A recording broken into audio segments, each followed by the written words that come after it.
در موج برنامه اطلاعاتی خبر.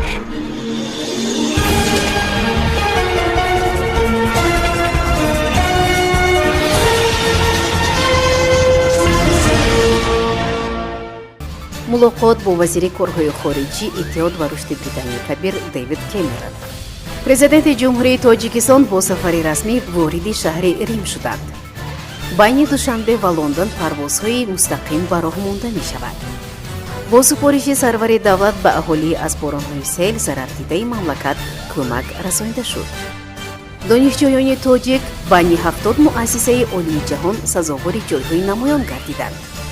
دسته منتخب تاجیکستان به دور چهارک فینال راه یافت. پهلوانان تاجیک صاحب 3 مدال برنج گردیدند. در قصر ملت سرور دولت محترم امامعلی رحمان وزیر کارهای خارجی اتحاد و رشد بریتانیای کبیر دیوید کامرون را که در دایره سلسله سفرشان به آسیای مرکزی نخست به تاجیکستان تشریف آوردند به حضور پذیرفتند. در رفت ملاقات مسائل همکاری تاجیکستان و بریتانیای کبیر مورد بررسی قرار داده شد. جانب ضمن ملاقات مناسبت‌های دو کشور را در ساحه‌های سیاسی، اقتصادی و تجارتی، فرهنگی و گومیتری محاکمه کردند. توسعه رابطه‌های بین پارلمانی نیز از موضوعهای مهم ملاقات بود.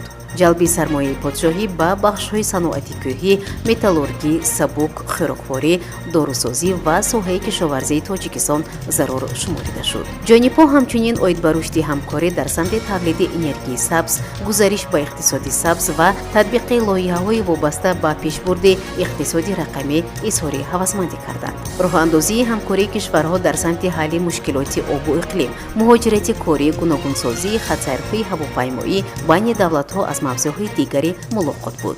در ملاقات همکاری تاجیکستان و پادشاهی در سمت حفظ امن و ثبات در منطقه نیز بررسی گردید. اساسگزار صلح و وحدت ملی پیشوای ملت پرزیدنت جمهوری تاجیکستان محترم امامعلی رحمان با سفر رسمی وارد شهر ریم پایتخت جمهوری ایتالیا شدند. در فرودگاه بین‌المللی فیومیچینا به نام لیوناردو داوینچی مهمان عالی مقام سرور دولت محترم امامعلی رحمان را با احترام و صمیمیت خاص نمایندگان والو مقام و شخصان رسمی جمهوری ایتالیا و واتیکان استقبال گرفتند. به خاطر پذیرایی سطح بلند مهمان عالی مقام راهرو با قالین سرخ گسترده شده از دو کنار آن قراول فخری صف کشید. خبر می‌دهد امید خوار. در شهر دوشنبه ملاقات وزیر کارهای خارجی جمهوری تاجیکستان سراج‌الدین موحدین با وزیر کارهای خارجی اتحاد و رشد بریتانیای کبیر لورد دیوید کامرون برگزار گردید. اطلاع می‌دهد امید خوار. جانب‌ها مسائل عمده روزنامه همکاری دو جانبه را مورد بررسی قرار داده. در حاشیه این واقعه سازشنامه بین حکومت تاجیکستان و پادشاهی متحده را اید به علاقه هوایی که زمینه حقوقی را بهره تنظیم پروازهای مستقیم بین دوشنبه و لندن فراهم می‌آورد امضا رساندند. باید گفت که در تاریخ مناسبت‌های دیپلماتی بین دو مملکت این نخستین سفر کاتب دولتی کارهای خارجی اتحاد و رشد پادشاهی به تاجیکستان میباشد.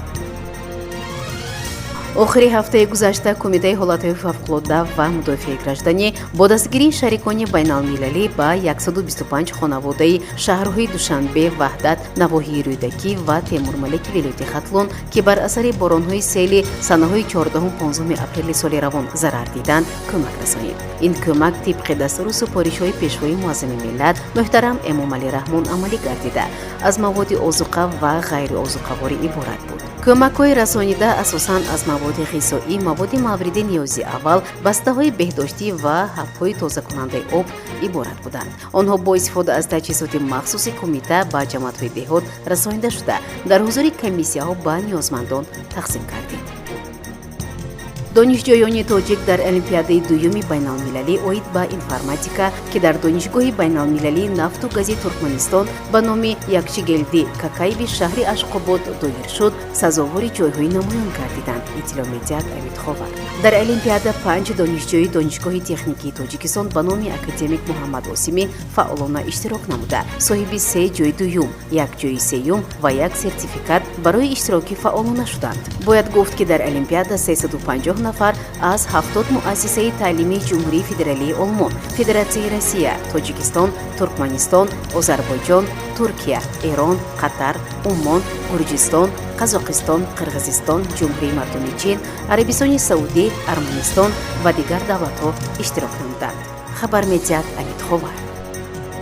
дастаи мунтахаби Тоҷикистон оид ба футзал дар гурӯҳи С мақоми якумро касб намуда ба даври чорякфинали ҷоми Осиё 2024 дар Бангкок роҳ ёфт. Хабар медиҳад Амид Ховар бо истинод ба Федератсияи футболи Тоҷикистон. Футзалбозони Тоҷикистон бозии даври ниҳоии марҳилаи гурӯҳии ҷоми Осиё 2024-ро муқобили чемпиони феълии Осиё тими Ҷопон бо ҳисоби 1-1 мусовӣ намуданд.